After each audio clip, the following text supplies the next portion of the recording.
Bienvenidos a esta nueva clase de nuestro curso de Matemáticas Computacionales y Teoría de la Computación. Mi nombre es Marco Benalcázar. En esta clase nosotros vamos a empezar con el estudio de lo que en matemáticas se denomina, valga la redundancia, matemática combinatoria o métodos de conteo, que como su nombre lo indica son métodos que nos van a facilitar el contar objetos o elementos de un conjunto. Estos métodos de conteo son de diferentes tipos y implican diferentes procedimientos. Vamos a empezar estudiando los dos principios fundamentales para conteo, y de estos dos principios que vamos a estudiar en esta clase se van a derivar otros principios o otros métodos más complejos como permutaciones y combinaciones, que son dos métodos que vamos a estudiar más adelante. También, por supuesto, veremos casos de aplicación de estos métodos de conteo. Entonces, el día de hoy vamos a empezar con el estudio del principio de la multiplicación y el principio de la suma, que como los nombres nos sugieren, pues son una especie de receta o de pasos que nos van a indicar cuándo tenemos que multiplicar y cuándo tenemos que sumar para calcular una respuesta determinada. Demos una breve introducción antes de estudiar estos métodos en detalle de por qué es importante el tema o la tarea de contar. Bueno, podemos decir que contar es una tarea simple desde el punto de vista conceptual, pero en la práctica, esta tarea que aparentemente es simple puede resultar bastante compleja, y esto quedará claro a través de algunos ejemplos que nosotros podemos hacer.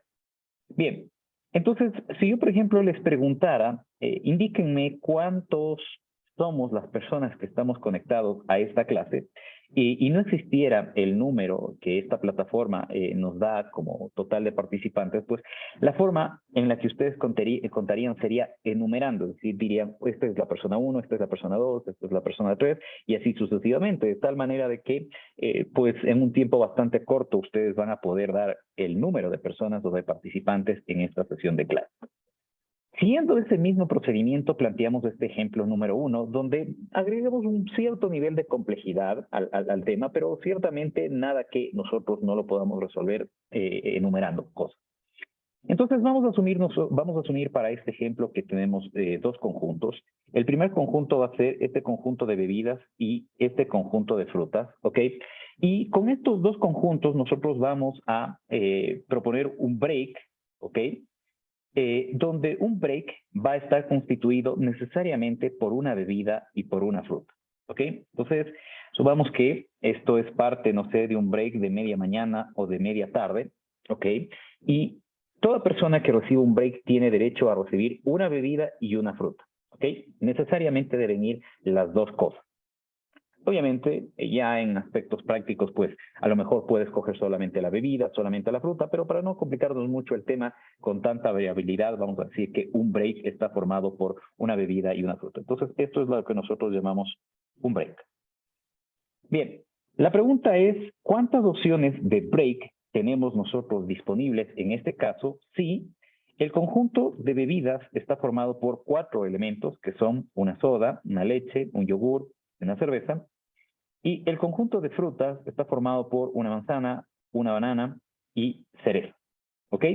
Entonces, la pregunta, como les había dicho, es ¿qué opción o cuántas opciones nosotros tenemos de break? ¿Ok?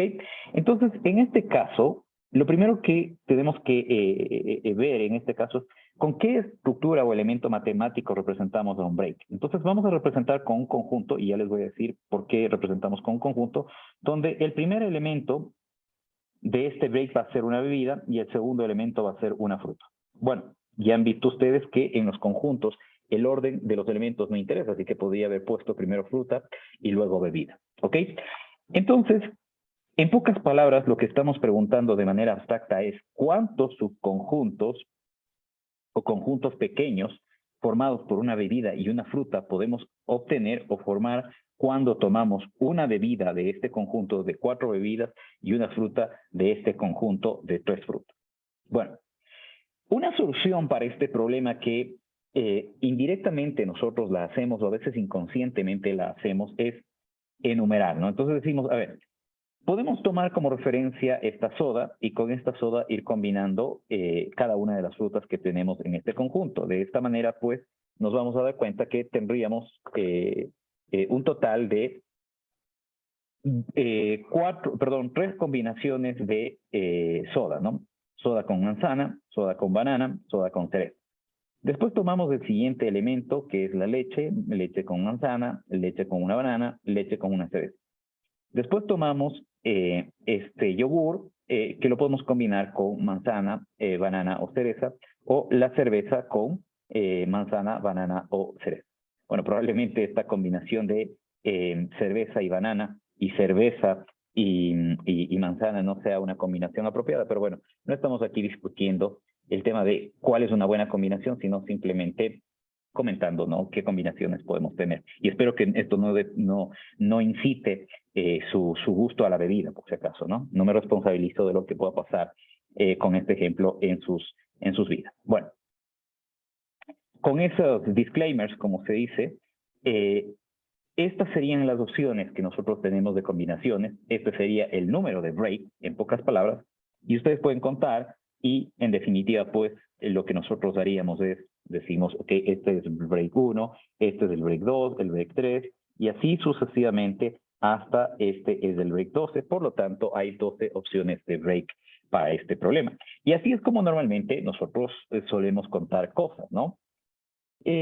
Entonces, esta tarea de contar, en función de este ejemplo, parecería tan simple, parecería una tarea bastante trivial, de hecho, y que no requeriría de ningún método sofisticado, ¿no? Sin embargo, nos vamos a dar cuenta de que este no siempre es el caso, y de hecho, el listar y luego contar las opciones se complican cuando la cantidad de elementos en cada uno de estos conjuntos es grande. ¿Ok? Entonces, no sé, pensemos que aquí tenemos 100.000 elementos y acá tenemos 10.000. Evidentemente, hacer todas las combinaciones y después irlas enumerando no va a ser una tarea práctica, ¿no? Aquí tenemos otro ejemplo que motiva el tema de por qué estudiar métodos de conteo. Asumamos que tenemos un mapa bastante simple donde tenemos 3 ciudades únicamente en este mapa, y cada una de estas flechas nos indica las rutas o las vías de comunicación entre cada una de estas ciudades. La pregunta es, ¿cómo puedo o de cuántas maneras yo puedo trasladarme desde la ciudad A hasta la ciudad C? Ustedes se darán cuenta en este caso que para llegar desde A hasta C necesariamente tengo que pasar por B.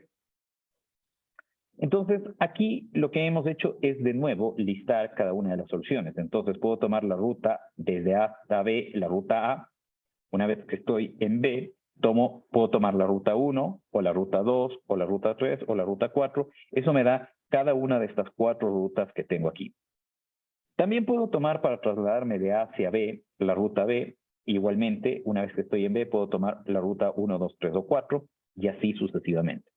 De tal manera de que si contamos cuántos elementos tenemos aquí, pues de nuevo el resultado es 12, como lo habíamos hecho anteriormente. Entonces decimos, este es el resultado 1, el resultado 2, el resultado 3, y así sucesivamente hasta este es el resultado número 12, por lo tanto hay 12 rutas en este caso. ¿Ok? Entonces, esta es una forma de contar. Otros quizá lo que hicieron es, aquí hay 3 posibles rutas. Acá hay 4 posibles rutas. 4 por 3 nos da 12 y bueno, esa es probablemente una forma que muchos de ustedes utilizaron. Y de hecho, si utilizaron esa forma de indicar cuántas rutas hay para trasladarnos desde A hasta C, pues déjenme decirles que ustedes tienen en mente, por lo menos inconscientemente, o algunos quizá conscientemente si ya estudiaron, a lo que nos referimos con el principio de la multiplicación que nos indica cuándo multiplicar. De nuevo, en este caso, hemos dicho que si nosotros optamos por la opción de listar todas las soluciones y luego contar cuántos elementos hay en esa lista o en esta secuencia, pues evidentemente eso es posible únicamente para casos en donde los conjuntos son pequeños. Bien, con estos 2 breves ejemplos en donde hemos puesto casos simples de conteo, donde el listar las soluciones es una tarea no complicada y donde los conjuntos son pequeños, pues valga la redundancia, el contar resulta fácil. La pregunta es, ¿siempre es fácil contar? Bueno, aquí les doy algunos aspectos introductorios antes de que entremos en detalle sobre el tema de los métodos de conteo. Lo que ya les dije anteriormente, hay todo un campo dentro de matemáticas que se denomina matemática combinatoria.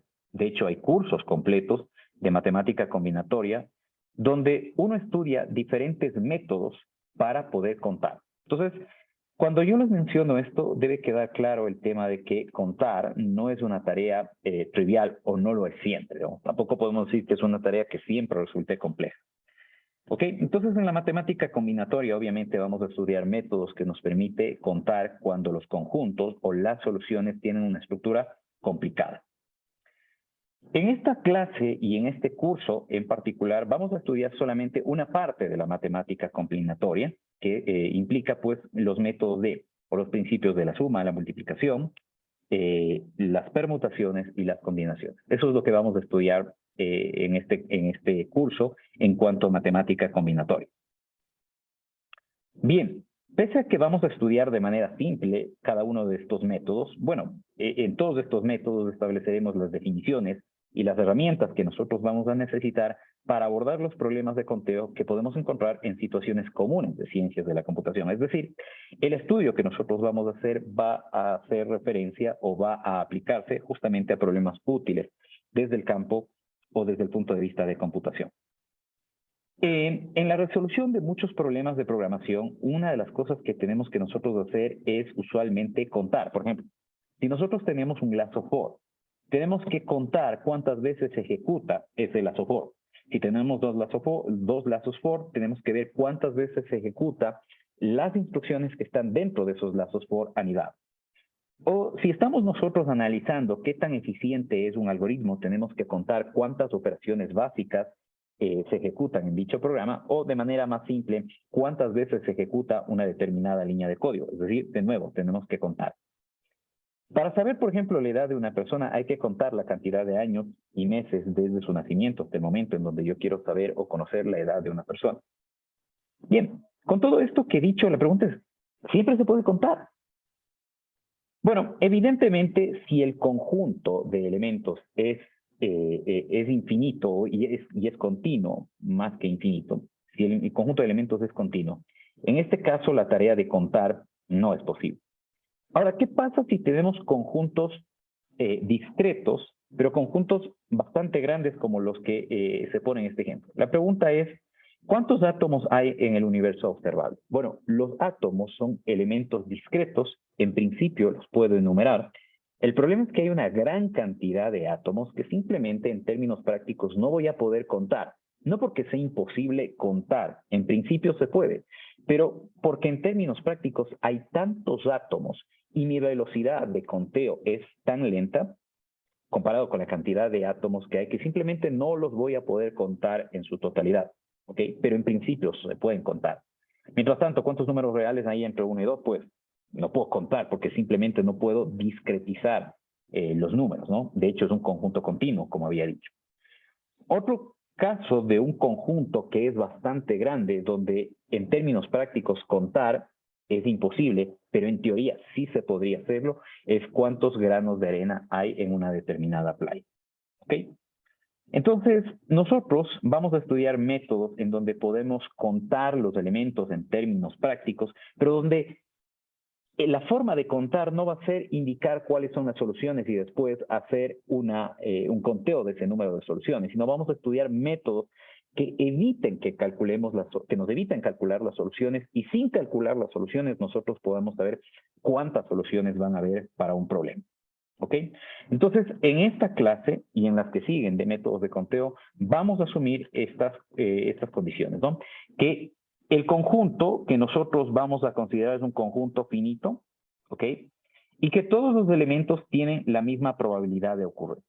Todos los elementos tienen la misma probabilidad de ocurrencia, lo cual implica que no hay ningún sesgo, no hay ninguna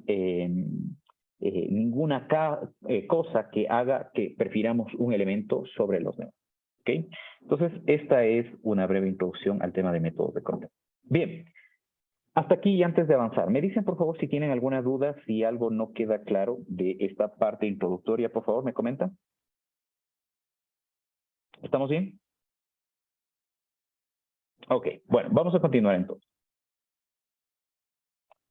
Ok, entonces con este preámbulo que hemos dado, un preámbulo bastante amplio con respecto al tema de métodos de conteo y matemática combinatoria, pues empecemos ya a ver el primer método que vamos a ver.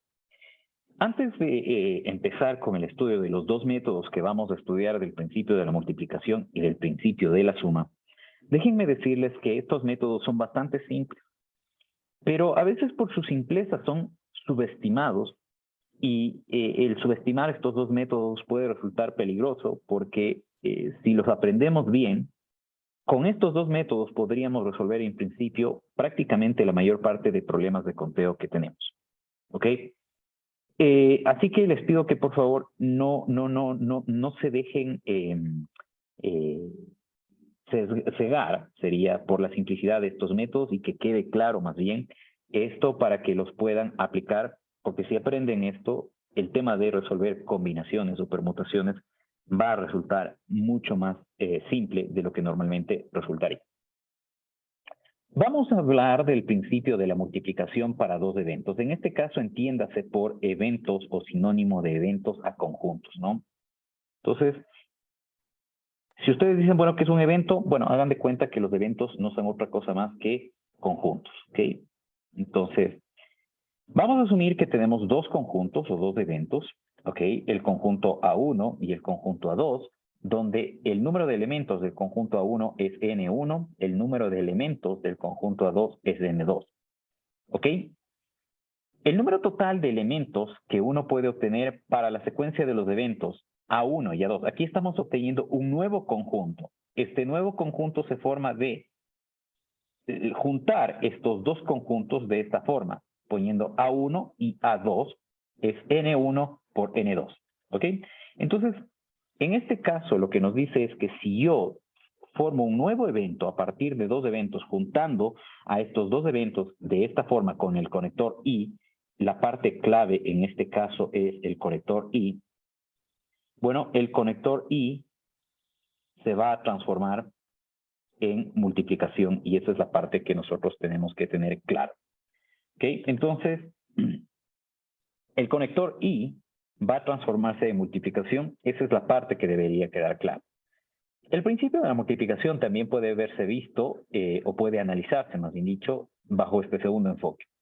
A1 y A2 pueden ser también vistos como conjuntos de diferentes pasos que se pueden ejecutar para cumplir con una determinada tarea.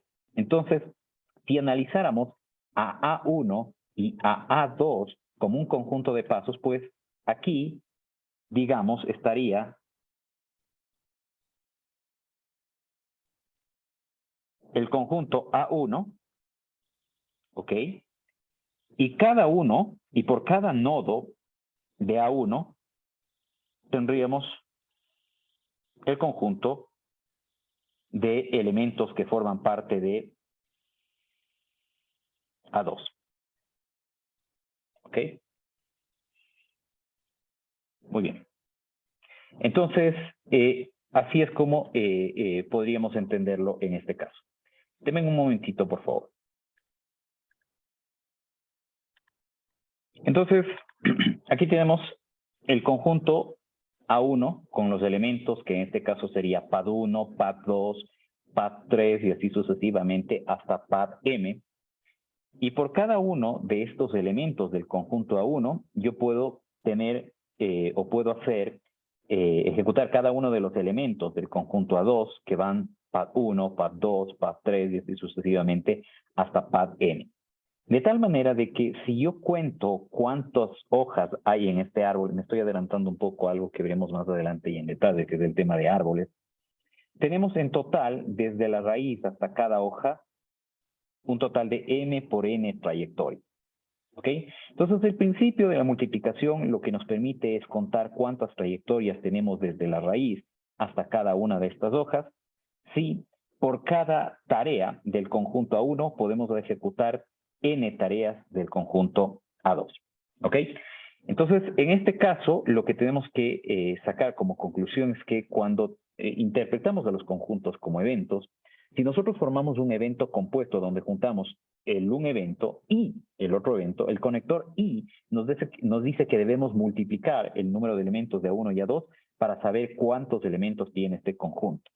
O si interpretamos como tareas a estos conjuntos, pues lo que estamos diciendo es de cuántas maneras yo puedo desarrollar una tarea, sabiendo que por cada tarea o subtarea del conjunto A1, yo tengo n formas o n tareas de ejecutar el conjunto A2 o n tareas son parte del conjunto A2.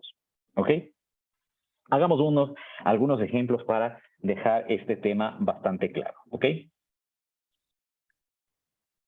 Bien, entonces en este caso tenemos este ejemplo número 1, este primer ejemplo, donde nos dice que nos piden seleccionar del menú lunch formado por una bebida y una fruta, del ejemplo que vimos anteriormente, del ejemplo número 1, ¿cuántas opciones de break tenemos? ¿Ok? Así que eso ya lo hicimos, nos vamos a saltar, pero simplemente en este caso tengan en cuenta que si interpretáramos a esto como un elemento que nos genera estructura, pues tendríamos 4 bebidas, ¿ok? Y por cada bebida teníamos 3 frutas.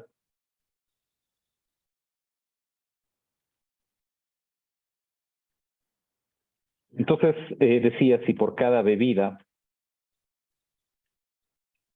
uno junta con sus 3 frutas respectivas, pues puede contar que en este árbol hay un total de 1, 2, 3, 4, 5, 6, 7, 8, 9, 10, 11 y 12 nodos, que es lo que habíamos calculado anteriormente. Por lo tanto, son 12 elementos, ¿no? O 12 opciones de break, los que tenemos aquí. ¿Ok? Esto ya lo habíamos hecho, así que no hay en este caso, digamos, ningún tema novedoso. El ejemplo número 2 hace referencia al ejemplo de los mapas. Ya lo habíamos hecho también, no es necesario repetirlo. Vamos al ejemplo número 3, que es quizá más interesante que los dos anteriores. ¿De cuántas maneras, nos dice, podemos etiquetar a una fila si para formar una etiqueta nosotros tenemos disponibles o tenemos que poner una letra y un número entero entre el 1 y 50, ambos inclusive? ¿Okay? Es decir, podemos incluir el 1, el 50 o cualquier número que esté entre 1 y 50, es decir, 2, 3, 4 y así sucesivamente hasta 49. ¿Ok? Entonces, en este caso, lo que tenemos que nosotros aprender, y esa es la clave de los métodos de conteo, es a interpretar de qué forma podemos representar de manera abstracta la solución. Entonces, en este caso, la pregunta es, ¿la etiqueta es un conjunto o es una secuencia? ¿Ok? Entonces, para saber si la solución es un conjunto o una secuencia, uno tiene que considerar, por ejemplo, una instancia de solución. Entonces, nos dice que la etiqueta necesariamente tiene una letra y un número. Entonces, y una letra y un número y sí incluye la ñ, ¿no? Por ejemplo, podría ser A1. ¿Ok? Un ejemplo de solución. Otro ejemplo de solución sería 1A. ¿Ok? Justamente esto lo que nos muestra es que A1 y 1A no son lo mismo, son dos etiquetas totalmente diferentes porque el orden en el que se ponen los elementos en las etiquetas es importante. Por lo tanto, una opción de etiqueta sería poner letra seguido de número o poner número y luego letra. ¿Ok? Entonces, en este caso, la solución, esto sería etiqueta, un procedimiento para formar, un segundo procedimiento para formar etiquetas. ¿Ok? Entonces, en este caso, noten ustedes que tengo dos alternativas para construir la solución. Primero pongo una letra y luego un número, o primero pongo un número y luego una letra. Bueno, entonces, una vez que identifico de manera abstracta cómo puedo construir una solución y qué tipo de elemento matemático representa la solución, en este caso es una secuencia, no un conjunto, porque el orden de los elementos sí es importante. Entonces digo, a ver, ¿cuántas letras tengo? Bueno, en el alfabeto español tengo 27 letras y incluimos la ñ, y si quitamos la ñ tengo 26 letras, ¿ok? Tengo 26 letras. ¿Cuántos números tengo? Entre el 1 y el 50 tengo 50 números. Por lo tanto, el número de soluciones que yo tengo para la etiqueta 1 es 26 por 50. Entonces, para yo formar una etiqueta, primero pongo una letra y un número. Entonces, digo primero letra y luego número. Entonces, esto es 26 y 50. Esto es 26 por 50 por el hecho del conector I. Ok, ahora, si pongo números y letras, tengo 50 números y luego escojo un número de entre los 50 y luego escojo una letra de entre las 26 letras que tengo. Este sería el resultado. Bueno, juntando esos dos resultados, me queda esto que tengo aquí, 26 letras por 50 y esto por 2 veces. ¿Ok? En total, en este caso, tengo 2.600 opciones de etiqueta, donde, repito, en las etiquetas, el orden en el que van los elementos sí es importante. ¿Y por qué enfatizo en este caso el orden de las etiquetas? Porque en cambio, en el primer ejemplo, nosotros habíamos dicho que un break está formado por una fruta y una bebida. Pero ustedes saben que este conjunto es lo mismo que poner bebida y fruta. ¿Por qué? Porque en los conjuntos el orden de los elementos no es importante. Entonces, lo que quiero que quede claro de estos dos ejemplos es que una de las cosas que uno debe identificar es primero cómo modelar la solución, si como un conjunto o como una secuencia. ¿Cuándo modela uno una solución como un conjunto? Cuando el orden de los elementos no es importante. ¿Cuándo modela uno una solución como una secuencia? Cuando el orden de los elementos en la solución es importante. ¿Queda claro? ¿Sí? Entonces, en definitiva, lo que estamos haciendo en estos dos casos es aquí contando cuántos conjuntos bebida-fruta o fruta-bebida hay, y acá estamos contando cuántas secuencias letra-número o número-letra hay. Eso es en definitiva lo que estamos haciendo. Si tienen alguna consulta, me dicen hasta aquí, por favor. ¿Estamos bien? ¿Sí? ¿Hasta ahí estamos bien? Ok, el ejemplo 4 también es bastante trivial. El ejemplo 4, en lugar de tener 2 eventos, tiene 3 eventos. Así que este ejemplo número 4 lo que nos ilustra es que el principio de la multiplicación aplica de manera general para más de 2 eventos. ¿Ok? Entonces, el problema nos dice que tenemos una heladería en donde hay 31 opciones de sabores para un helado. Hay 4 tamaños en los que se puede servir el helado: pequeño, mediano, grande y extra grande, por ejemplo. Y las opciones en las que se puede servir el helado son cono o copa. La pregunta es, ¿cuántas órdenes diferentes de helado se pueden realizar en esta heladería? ¿O cuántas opciones tiene el cliente para escoger un helado? Evidentemente, para tener un helado, el cliente debe escoger el tipo de cono, el tamaño en el que quiere su helado, y uno de los 31 sabores. ¿Okay? En este caso vamos a asumir de nuevo que un helado, es decir, una orden de helado, está formado por sabor, tengo que escoger el tamaño y en qué pongamos el recipiente, en qué quiero que me sirvan mi helado. Ok. En este caso, noten que he puesto a esto como un conjunto. ¿Qué quiero decir con esto?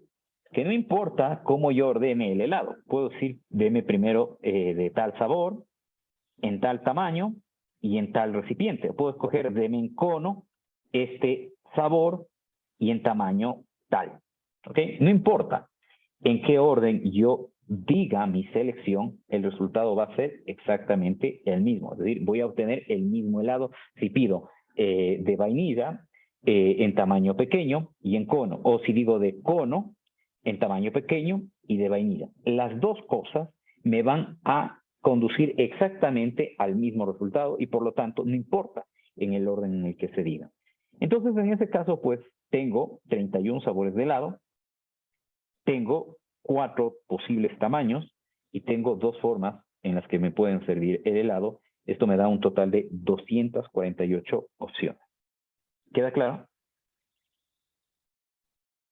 Ok, y la pregunta es, ¿y dónde está el conector? Y bueno, pues para yo poder obtener una orden de helado, en este ejemplo, voy a decir que primero debo elegir el sabor y luego elijo el tamaño y luego el recipiente.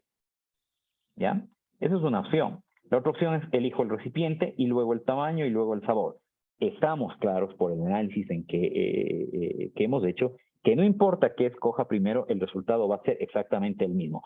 ¿Cómo? Sin importar en qué orden seleccione yo los elementos para obtener la orden, el resultado es el mismo, pues en ese caso simplemente el resultado final es 31 por 4 por 2 para este ejemplo. Si tienen alguna pregunta, por favor me dicen, por favor. ¿No? ¿Estamos bien hasta ahí? ¿Sí? Muy bien. Bueno, aquí tenemos otro caso, ¿sí? Donde en cambio lo que quiero ilustrarles aquí es que noten que acá no estábamos calculando solución, ¿no?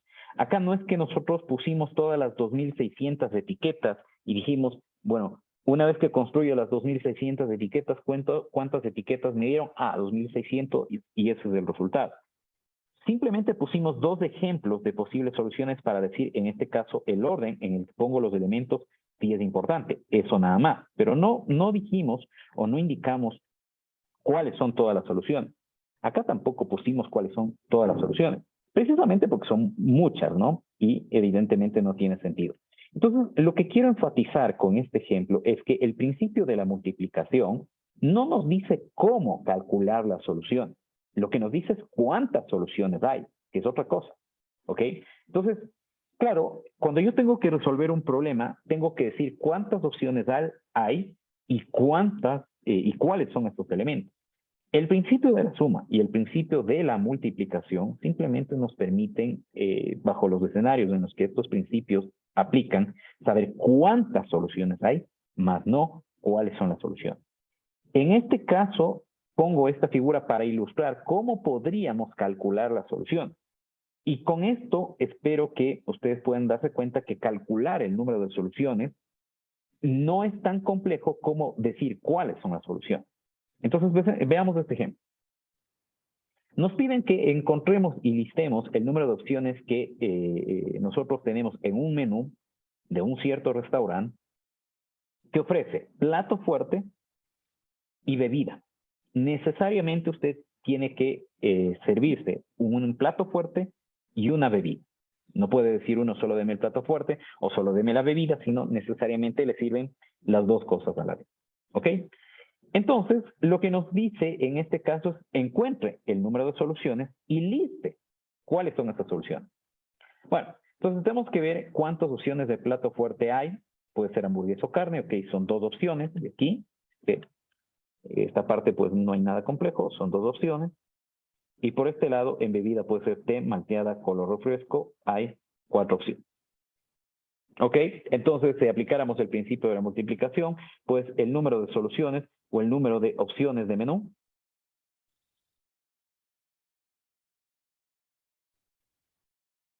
es 8. Y ya sabemos que un menú, en este caso, es igual a plato fuerte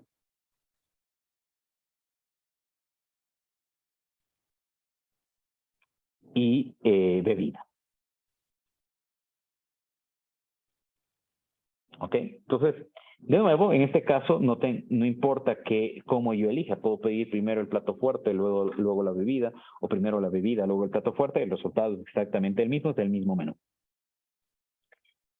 Calcular este 8 no es nada complejo con lo que hemos visto. Ahora, el tema es cuáles son estas opciones. Entonces, noten que me valgo de esta estructura llamada árbol, donde asumo aquí que primero escojo el plato fuerte y luego escojo la bebida.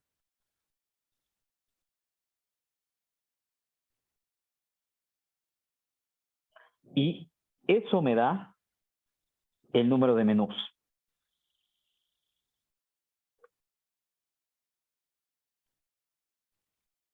Donde aquí tengo el menú 1, llamémosle M1, que tiene hamburguesa o hamburger y T o T.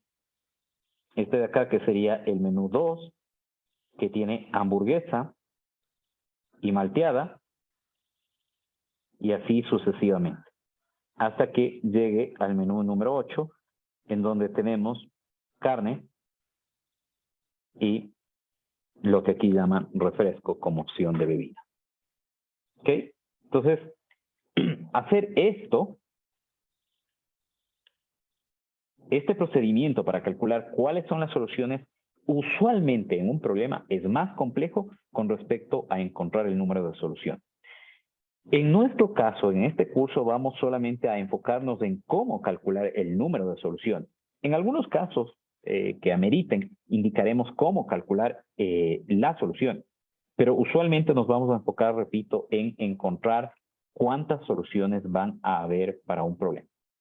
Hasta ahí, no sé si tienen alguna consulta, me dicen por favor. ¿Estamos bien? Bien. Ok, ya hemos visto que se pueden formar eventos más complejos que simplemente eventos formados por dos conjuntos, o dos eventos, valga la redundancia, y eso es en definitiva lo que dice este principio de la multiplicación para múltiples eventos, ¿ok? Vamos a asumir que ya no tenemos dos eventos, sino que tenemos K eventos, donde cada uno de estos eventos en definitiva es un conjunto. Vamos a asumir que el evento A1 es un conjunto formado por N1 elementos, el evento A2 es un conjunto formado por N2 elementos, y así sucesivamente hasta el késimo evento que está formado por por NK elementos. ¿Ok? Entonces, el número total de eventos para el evento A1 y A2 y A3 y A4 y así sucesivamente hasta su K no es otra cosa más que la multiplicación de la cantidad de elementos de cada uno de estos eventos, lo que ya sabemos. ¿Ok? Entonces, esto es bastante simple. Bueno, también yo puedo interpretar a esto como un conjunto de tareas para ejecutar un procedimiento determinado. Entonces, en este caso, de nuevo, tengo que multiplicar el número de opciones que tengo para hacer la tarea 1, el número de opciones que tengo para hacer la tarea 2, y así sucesivamente hasta el número de opciones que tengo que hacer para la tarea K. ¿Ok? Lo que es importante mencionar en este caso es que, en general, pero no siempre, vamos a asumir que el orden en el que se ejecutan estas tareas no altera el resultado. Esto es cierto en algunos casos y no cierto en algunos casos. ¿En qué casos no es cierto? Ya vimos un ejemplo. Cuando la solución es una secuencia, el orden en el que ejecuto las tareas sí es importante. Cuando el resultado o la opción de respuesta, cada opción de respuesta se puede modelar como un conjunto, en este caso el orden de los elementos no es importante. ¿Ok? Entonces, aquí tenemos un caso donde yo pude primero haber elegido una bebida y por cada bebida elegir hamburguesa o carne. En ese caso, el resultado, lo que me van a servir, es exactamente lo mismo, no importa cómo yo ordeno. ¿Ok? Entonces, de esto sí quiero que estén alertas en esta definición de que esto de que el orden de los elementos no altera el resultado, hay que tomarlo con calma y esto, de manera cauta, y esto no siempre aplica, ¿no?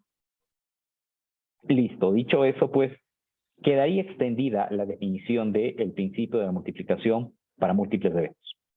Bien, finalmente, por la definición anterior, N1, que es el tamaño del conjunto A1,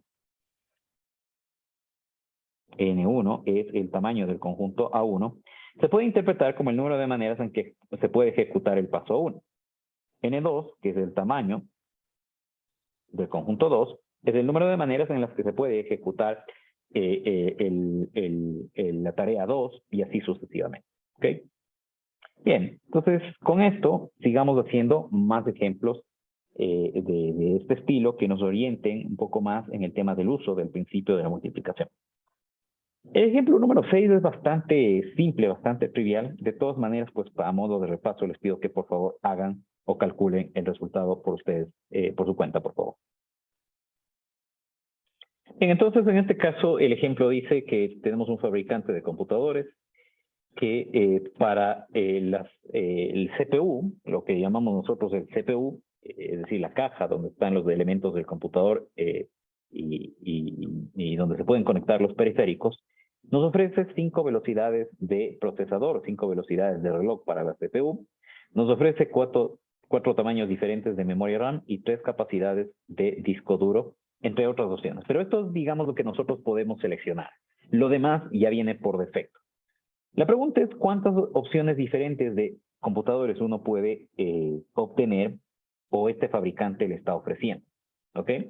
En definitiva, en este caso, lo que nosotros llamamos coloquialmente como computador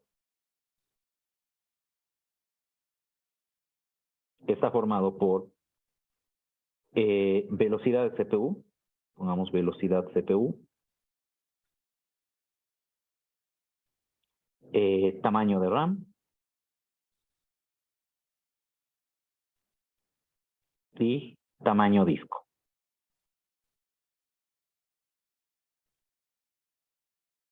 ¿Ok? Esta es la opción. Y bueno, pues, en este caso, como para obtener un computador, yo tengo que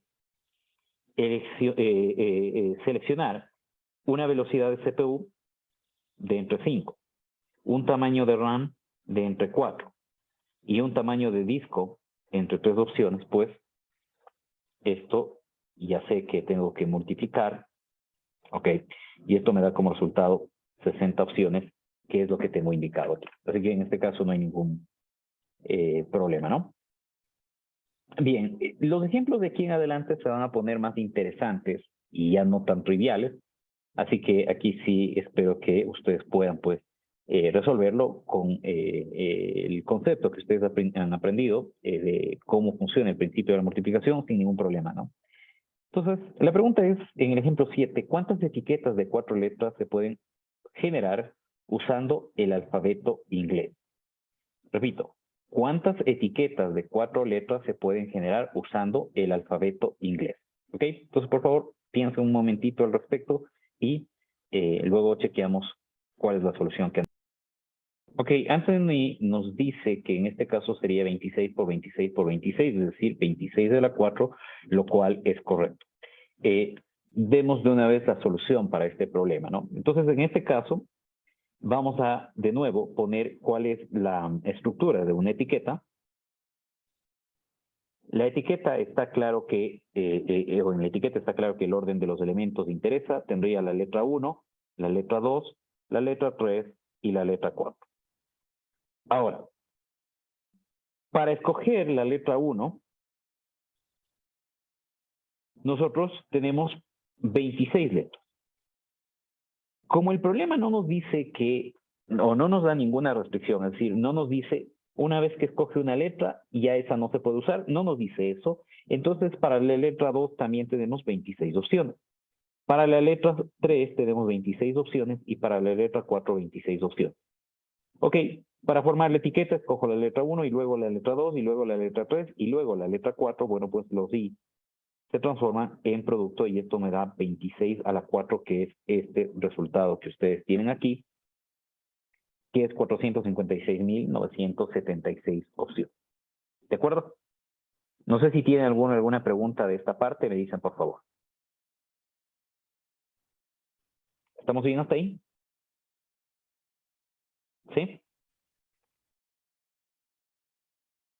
¿Sí? ¿Me confirman por favor? Ok. Bueno, vamos al siguiente ejemplo. El ejemplo número 8 nos dice cuántos enteros de 3 dígitos existen entre 100 y 999. Bien, ustedes podrían decir 999 menos 100, ok, eso me da tantos números y listo. Ese sería el resultado. La idea no es resolverlo de ese modo, no es que no se pueda resolver de ese modo, se puede. Pero en este caso, tratemos de resolver este problema usando el principio de la multiplicación. Ok, entonces el número que nos están pidiendo en este caso estará formado por el dígito 1, el dígito 2 y el dígito 3. Ustedes ven que es un número de 3 dígitos. Ok, ¿es un conjunto o es una secuencia? Bueno, es una secuencia, ¿no? Es una secuencia porque el orden en el que aparecen los elementos da la cantidad y por lo tanto es importante. Bien. Una vez que hemos entendido esto, vamos a ver cuántos elementos hay. El dígito 1, ¿cuántos elementos puede tomar? Nos dice que puede ser entre 100 el número y 999. Si puede ser entre 100, lo mínimo que puede valer el dígito 1 es 1 y lo máximo que puede valer es 9. Por lo tanto, ¿cuántos dígitos hay entre 1 y 9? Hay 9, ¿no es cierto? ¿Sí? Sí entienden esta parte, ¿no es cierto? ¿Sí o no? Sí, profe. El dígito 2 puede ser como mínimo 0, como máximo 9 y cualquier número en el medio. Es decir, puede ser 0, 1, 2, 3, 4, 5, 6, 7, 8 o 9. ¿Cuántos dígitos hay entre 0 y 9? 10. El tercer dígito también puede ser entre 0 y 9. ¿Cuántos dígitos hay entre 0 y 9? De nuevo, 10. Por lo tanto, como para formar un número entre 100 y 999, escojo el dígito 1 y luego el dígito 2 y luego el dígito 3, esto me da un total de 900 opciones. ¿Ok? Entonces, listo, creo que queda claro el tema de cuántas opciones yo tengo de dígitos en este caso. Muy bien, o cuántas opciones de números tengo en este caso aplicando el principio de la multiplicación. Listo, no sé si tienen alguna consulta. Bueno, la otra opción que ustedes podrían haber hecho es la que quizá algunos de ustedes se vieron tentados en hacer. 999 menos 100 y más 1. ¿Ok? 999 menos 100 es 899 más 1 son 900. ¿Ok? Entonces, bueno, también es una forma válida de resolver el problema, pero evidentemente no es lo que nosotros estábamos buscando. ¿Queda claro? ¿Sí? Hasta ahí. No sé si tienen alguna inquietud. Si algo no queda claro, me dicen por favor.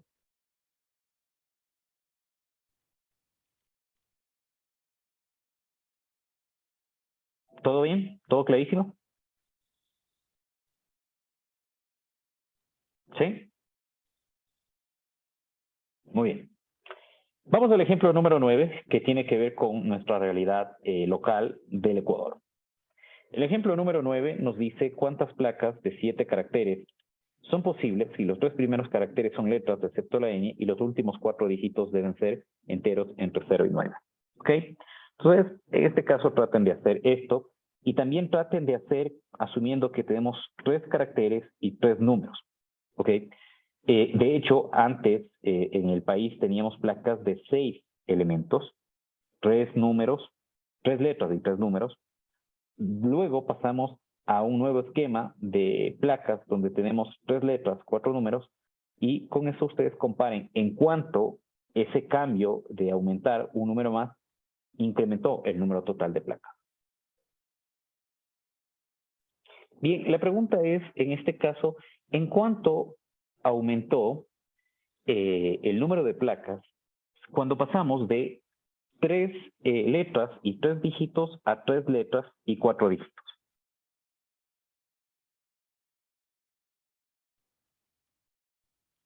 ¿Alguno que nos comente? Elías, por favor.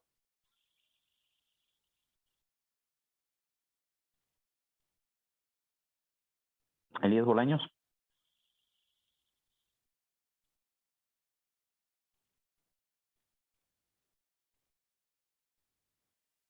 Veo que usted quiere participar, pero no lo escuchamos.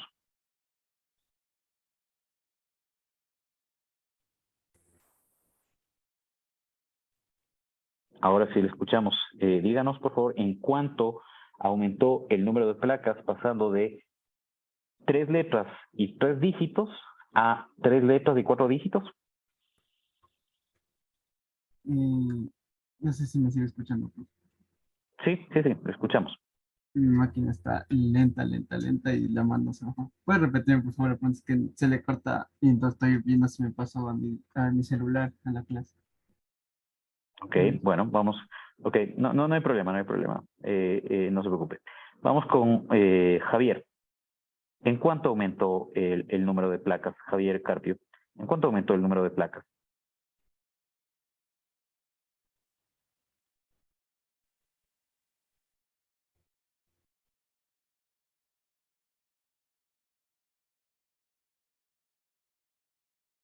Javier, le estoy mirando, pero no le estoy escuchando. Sí, o sea, es que no sé si le hice bien. Díganos nomás, no hay ningún problema. Que para eso estamos, para equivocarnos y aprender. Bueno, ya a mí me salió 5.400, pero no, creo que hice mal. O sea, estaba comprobando.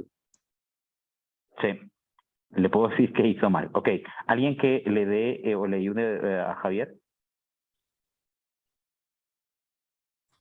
Tal vez sea por hacer o sea, no multiplicó las combinaciones uno con el otro, sino le sumó, puede ser.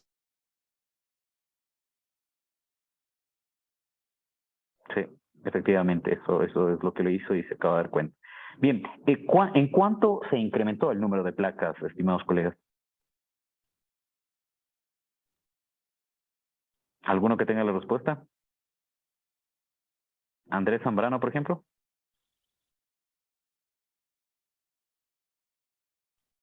Sí, profe.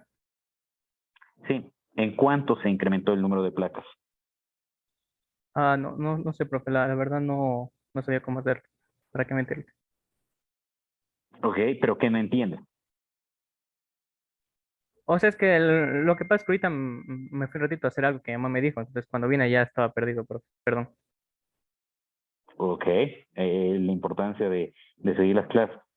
A ver, de nuevo, repito la pregunta y un minuto más para que puedan resolver. La pregunta es, actualmente en el país, en el Ecuador, tenemos un procedimiento para otorgar placas o para construir placas que tiene 3 letras y 4 dígitos. ¿Ok?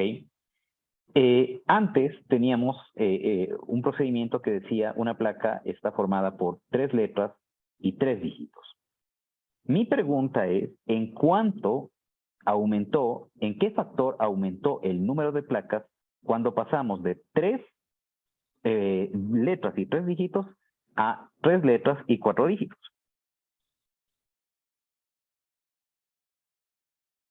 Alejandro, Alejandro nos acaba de decir que tiene la respuesta. Tenga la bondad. Cuéntenos, Alejandro. Mi profe a mí me salió eh, 150, no, 158.184.000. O sea, pasamos de 3 dígitos a 4. Ya. ¿En qué factor? Cuando yo digo en qué factor, ustedes lo que pueden hacer es dividir el número de placas con 7 elementos para el número de placas con 6 elementos. ¿Cuánto saldría eso, Alejandro? ¿Puede decirnos? O sea, divido la El número más diferencia, grande ¿verdad? para el número más pequeño. No la diferencia. Ya. El número más grande para el número pequeño. ¿Mm? Sería de 10 el factor. De 10. Ok, perfecto. Sí, es correcto, es 10. A ver, aquí está el número de placas que uno puede formar con 7 caracteres, donde en este caso vamos a poner placa 1, va a ser igual a letra 1, letra 2, letra 3, dígito 1, dígito 2, dígito 3 y dígito 4. ¿Ok? La opción de placa que yo les había dicho, no pongamos placa 1, pongamos placa 7, 7 dígitos, 7D pongamos. Y acá pongamos placa 6D, que sería letra 1, letra 2, letra 3, dígito 1, dígito 2, dígito 3. ¿Ok?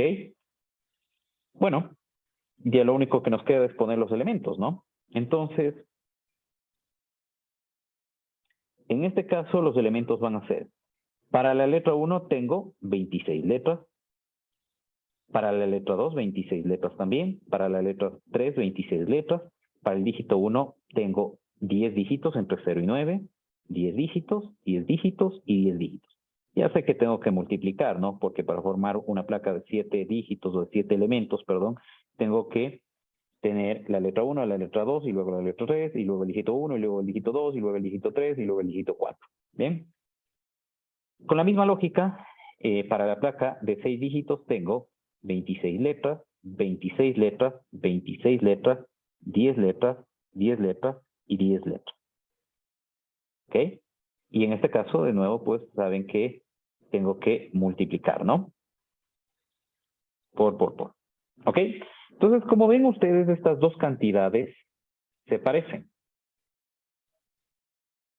Excepto que aquí hay un 10 más que acá. Entonces, lo que yo le dije al compañero, a Alejandro, es que dividiera este número para este número.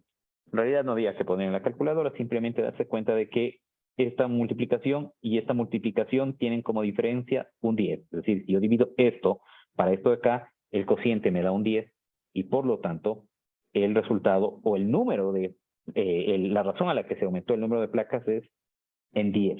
Es decir, antes se tenían 17.576.000 placas y pasamos de 17.576.000 placas ahora a poder tener 175.760.000 placas.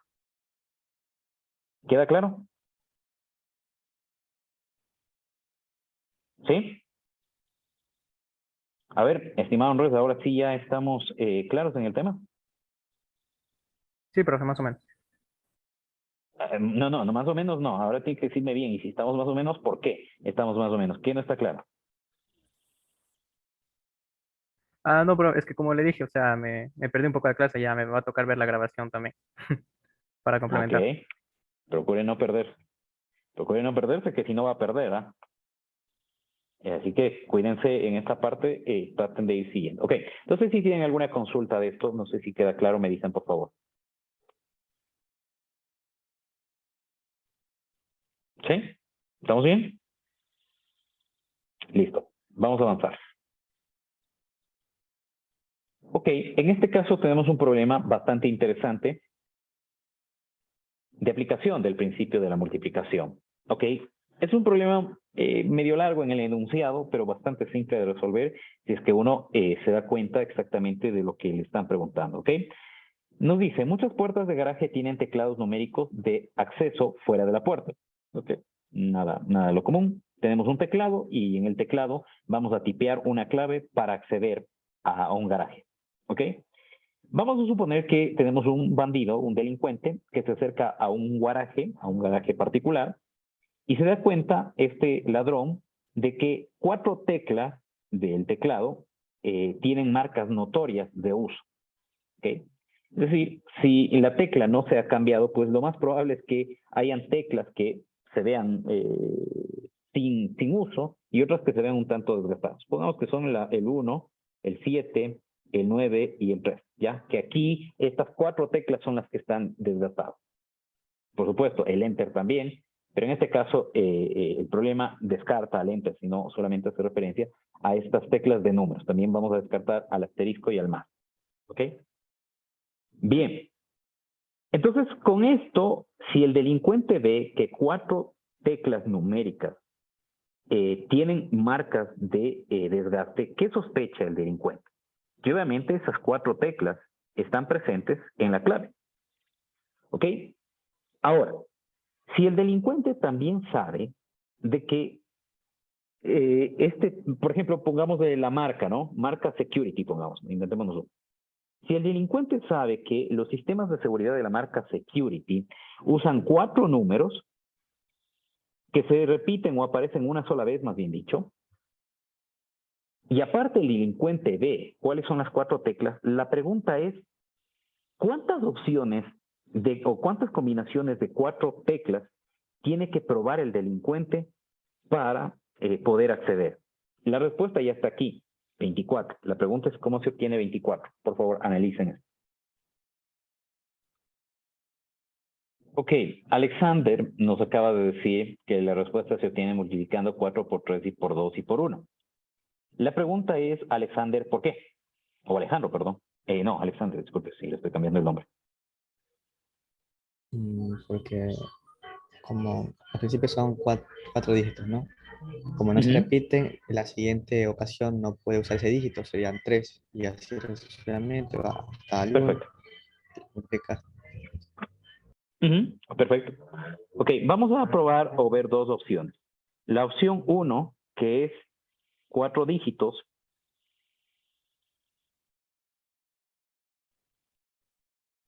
y no se repiten. En este caso, la clave, como bien lo dijo Alexander, es dígito 1, dígito 2, dígito 3 y dígito 4. En este ejemplo particular, el universo de los dígitos son los que tienen la marca, el 1, el 3, el 7 y el 9. Entonces, para el primer dígito hay 4 opciones. Como no se repiten, esa es la condición del problema, bueno, digamos que se seleccionó el 3. Bueno, ahora solo para el dígito 2 nos quedan 3 opciones. Digamos que se elige el 9. Para el siguiente dígito nos quedan 2 opciones. Digamos que aquí se elige el 1 y finalmente nos queda una opción. Efectivamente, como lo indicó Alexander, el resultado es el producto de estas cantidades, que es 24. Bien. Ahora, ¿qué pasa si este delincuente solamente ve que hay 4 teclas marcadas? Sabe que la clave es de 4 dígitos, pero nada más que eso. Entonces, vamos a poner la opción 2. ¿Ok? 4 dígitos, déjenme ponerle ahora en números. 4 dígitos y nada más que eso. ¿Ok? El universo vamos a asumir que son 1, 3, 7 y 9, ¿no? Ok, ahora la clave, de nuevo, va a estar formada por dígito 1, dígito 2, dígito 3 y dígito 4. Como el delincuente no sabe nada más que la clave está formada por 4 dígitos, pues para el dígito 1 hay 4 opciones, para el dígito 2 hay 4 opciones, para el dígito 3 hay 4 opciones y para el dígito 4 hay 4 opciones. ¿Ok? Por lo tanto, esto es 4 a la 4. Ciertamente 4 a la 4 es más grande que 24. ¿Ok? Entonces, fíjense que en este caso, si comparamos estas dos soluciones, el número de claves que tenemos aquí versus el número de claves que tenemos acá, lo que nos podemos dar cuenta es que mientras más información tengo, menos esfuerzo tengo que hacer para romper o vulnerar un sistema de seguridad. ¿Ok? Y ahora entenderán ustedes por qué en los sistemas de acceso protegido por claves, primero no solamente se ponen números, sino también se ponen letras, para aumentar el universo de elementos. Por otro lado, también se permite tener longitud variable, es decir, uno puede escoger, no sé, me invento entre 4 y 16 elementos. ¿Ok? Entonces, mientras más complejidad tenga la clave, mayor será la cantidad de opciones que hayan, y mientras más grande sea el número de opciones que haya, más difícil será vulnerar el sistema. Eso por un lado. Por otro lado, otra de las cosas que tenemos que ver es que cuando las claves nos dan una pista, esa pista se transforma en información que le hace más simple a un hacker, a un pillo, vulnerar el sistema. ¿Queda claro?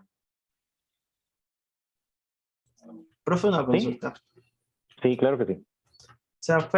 Bueno, tiene que ver con el tema de contraseñas, que hoy en día algunos sitios como Google ya no piden solamente números y letras, sino también signos de puntuación y cosas así.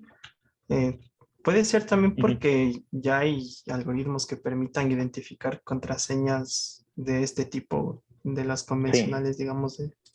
Sí, sí. Eso es una excelente pregunta, Glenn. No tiene que ver mucho con la materia, pero creo que es interesante que analicemos. Bueno, primero, si se aumentan más caracteres, el universo de caracteres es más grande y por lo tanto estos números que se multiplican son más grandes y el número total de opciones es más grande. Creo que nos queda claro a todos nosotros eso, ¿no es cierto?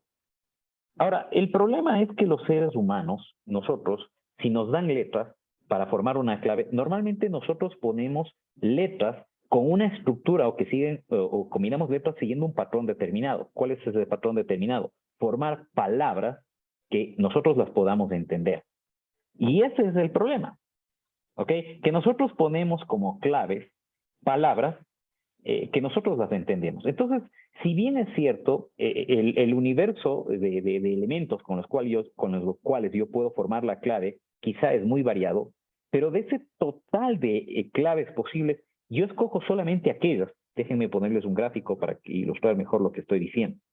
De este total de universo de claves que yo tengo, yo solamente escojo esta. ¿Y cuál es la característica de estas de aquí? Que son fáciles de acordar o que tienen un significado. El problema es que estas claves que son fáciles de acordar o que tienen un significado son palabras, ¿ok? De un lenguaje. Y los hackers, pues, evidentemente tontos no son, se dan cuenta de esto y por lo tanto usan lo que se denomina un diccionario de claves. ¿Y cuál es la característica de este diccionario de claves? Que recoge justamente claves que se usan comúnmente, o aquí también se ponen palabras que pueden ser buenos candidatos para que los usuarios los usen como clave. Entonces, para evitar este problema de que el uso de diccionarios sea una forma de romper un sistema de seguridad, ¿qué hago? Forzarle al usuario a que de alguna manera ya no ponga solamente palabras, sino que incluya algo más en su clave, que no sea simplemente una palabra para que sea más difícil para un atacante vulnerar. Entonces, ahí es donde nos dicen, ok, combine mayúsculas y minúsculas, o incluye al menos una mayúscula, incluye al menos algún carácter especial, y en algunos casos, inclusive, ya hay un chequeo de patrones de las claves para ver si realmente la clave tiene o no tiene un patrón. Y de hecho, no sé si ustedes han usado el sistema de, por ejemplo, de sugerencia de claves de Google. Me imagino que alguna vez sí lo han visto, ¿no? Que son claves que son bastante seguras en el sentido de que es casi imposible en términos prácticos adivinarlas, pero ¿cuál es la característica? Que uno no se va a acordar de una clave, menos si tiene varias claves. ¿Por qué? Porque es una combinación de símbolos raros. ¿Se entiende? Entonces, lo que busca la agregación de letras mayúsculas y minúsculas y caracteres especiales es romper estos patrones que uno tiene como ser humano para facilitar acordarse las claves y de esa manera aumentar la seguridad. ¿De acuerdo, Glenn? No sé si alguno tiene alguna otra pregunta más. ¿Estamos claros? Bien, seguimos entonces. Ok, en este ejemplo, en el ejemplo número 11 nos dice, usando el principio de la multiplicación, demuestra que el número total de posibles claves binarias de longitud n es 2 a la n. Ok, esta parte la voy a hacer yo, con eso ustedes pueden demostrar el siguiente problema. Ok, vamos a asumir nosotros que tenemos una clave binaria, como dice. Ok, una clave binaria se caracteriza por tener el bit 1, bit 2, bit 3, y así sucesivamente hasta el bit n. ¿Ok? Al ser un bit, toma 0 o 1. Bueno, si toma 0, 1 o 1, eso significa que para este bit tengo dos posibles elementos. Para el bit 2 tengo dos posibles elementos. ¿Cuáles son? 0 o 1, por supuesto. Para el bit 3, dos posibles elementos, y así sucesivamente hasta para el bit enésimo tengo dos posibles elementos. Como para formar una clave binaria de longitud n, necesito poner n bits. Bueno, pues primero para eso escojo el bit o pongo el valor al bit 1, luego pongo el valor al bit 2, luego el valor al bit 3 y así sucesivamente hasta el valor al bit n. Bueno, aquí tengo n veces 2. Esto es 2 a la n y con eso queda demostrado que el número de claves binarias de longitud n es 2 a la n. ¿Se entiende? ¿Tienen alguna pregunta de esta parte?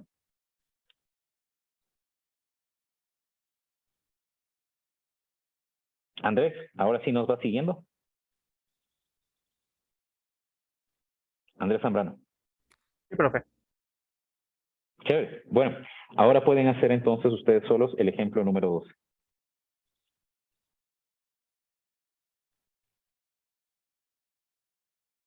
Listo, estimados colegas, ¿cómo les fue?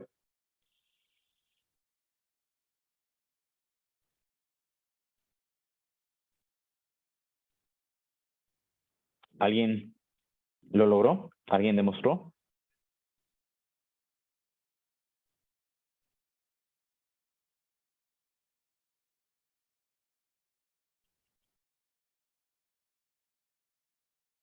¿Alguien lo tiene o no? A ver, mi estimado Luis Enrique, me imagino que usted ya se despertó y nos tiene la respuesta, o nos da por lo menos unos pasos. ¿Cómo podemos hacer la demostración?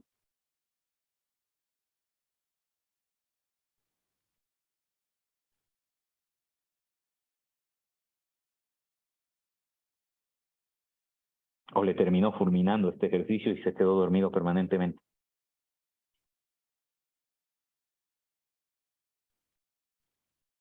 Creo que lo segundo, ¿ah? Creo que lo segundo. A ver. Bueno, Luis Enrique se quedó dormido. Vamos con Santiago. Santiago Perea.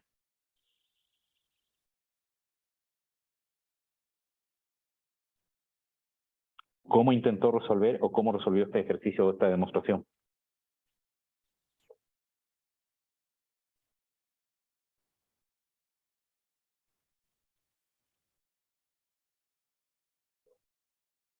Primero dé una señal de vida, por favor, Santiago.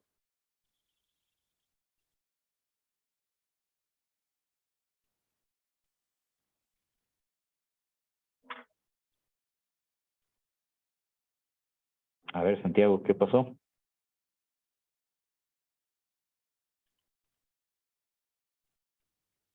Ok, está dañado su micrófono. Uy, todo se daña, ¿no? Espero que no se dañen ustedes. Ok. A ver, mi estimado Robert Gancino, ¿alguna sugerencia? Estuve pensando, profe, pero no me sale porque me dice que el conjunto tiene n elementos, entonces Ujú. yo creería que los subconjuntos podrían igual ser el número n, digamos, y no le entiendo la Ya, relación de por qué me saldría 2 a la n. ya, ok. Bueno, vamos a hacer. Entonces vamos a asumir que tenemos un conjunto de X que tiene n elementos. Vamos a nombrar esos n elementos desde el 1 hasta el n. ¿Ok? Este es el conjunto del cual queremos formar subconjuntos. Un subconjunto, llamémosle subconjunto 1, sería el conjunto vacío, ¿sí o no? Este sería un subconjunto de X. Otro subconjunto sería aquel que contiene solamente el 1. Otro subconjunto sería aquel que contiene solamente el 2. Otro subconjunto, el 4, sería uno que solamente contiene el 3. Y así sucesivamente. Hasta que tendríamos el subconjunto n más 1 que contiene al elemento n. ¿Sí o no? Pero también puedo formar otros subconjuntos donde en este caso estos otros subconjuntos van a tener dos elementos. Ahora voy a tener 1 y 2. O 1 y 3. Y así sucesivamente. Entonces la pregunta es ¿cuántos de estos subconjuntos tengo? El subconjunto final va a ser, el subconjunto 2 a la n va a ser aquel que contiene los mismos elementos que el conjunto original. Hasta ahí sí se entiende qué subconjuntos se tienen que formar, ¿no es cierto? Ahora el tema es que tenemos que demostrar que esto es 2 a la n. Ok. Bueno, ¿cómo se forma un subconjunto de X a partir de X?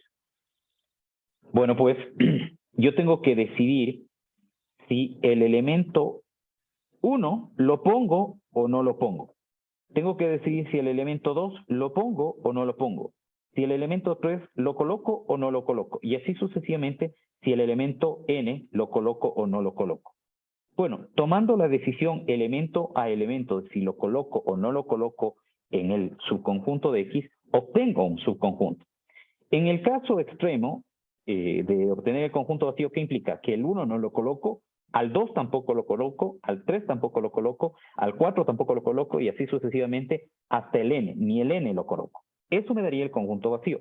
¿Cómo obtengo el subconjunto de X, que es el más grande?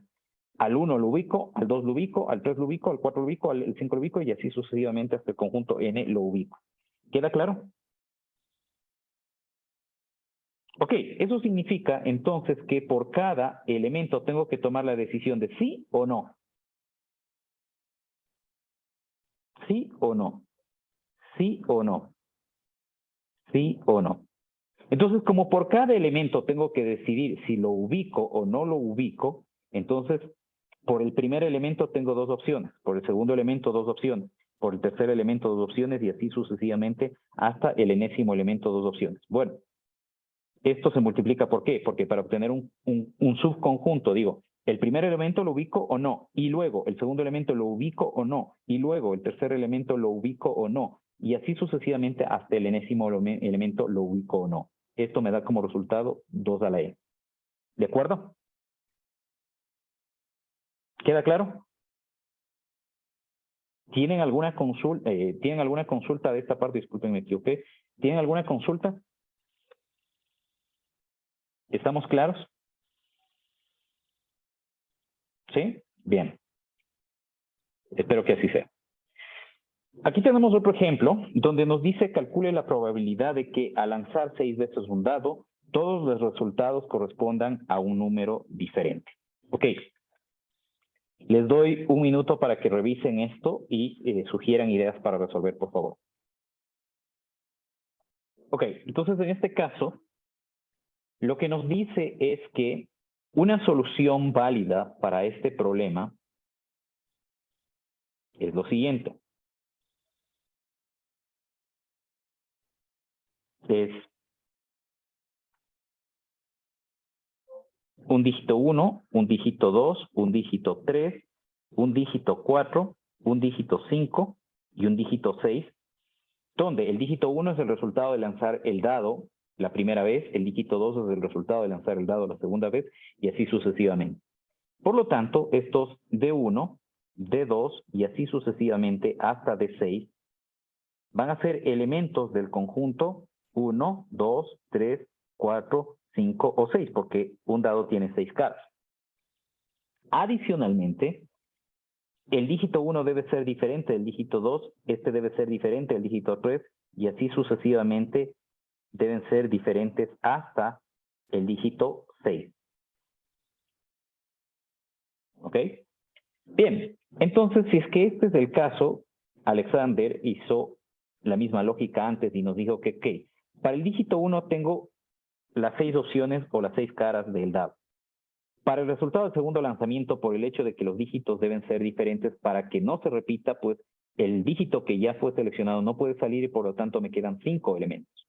Para el siguiente me quedan 4 elementos, para el siguiente me quedan 3 elementos, para el siguiente me quedan 2 elementos, para el siguiente me queda un elemento. Bueno, esto es factorial de 6. Pero esto no nos dice cuál es la probabilidad, ¿no? La probabilidad se calcula el total de elementos que cumplen con la condición dividido para el total de elementos. Estos son los elementos que cumplen con la condición de que los resultados no se repiten al lanzar un dado 6 veces. ¿Cuál es el total de elementos? El total de elementos es cuando los números sí se pueden repetir. Y si se pueden repetir, pues aquí tengo 6 opciones, 6 opciones, 6 opciones, 6 opciones, 6 opciones, 6 opciones. Esto es 6 a la 6.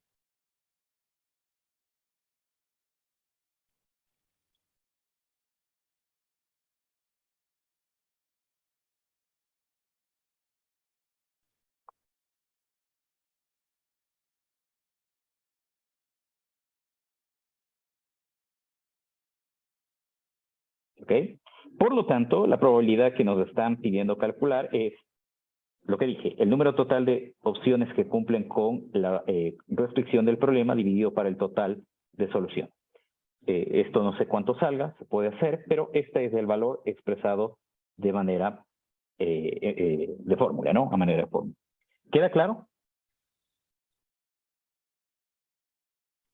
¿Sí? Bien. Entonces, claro, aquí ya se dan cuenta de que la cuestión no es tan trivial de que solamente multiplico. Tengo que saber qué debo multiplicar. Muy bien. En este ejemplo, simplemente les voy a dar una pista de cómo resolverlo. No lo vamos a hacer. Nos pide que encontremos el número de claves alfanuméricas. Alfanumérica significa que hay números y letras, ¿no es cierto?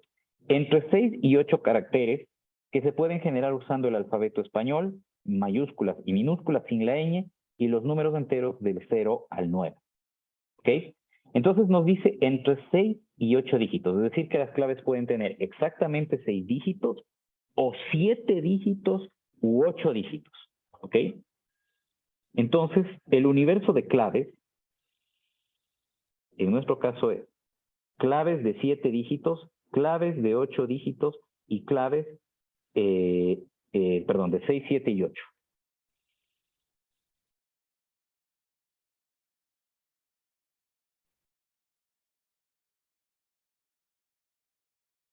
Ok, ¿cómo calculo el número de claves de 6 dígitos?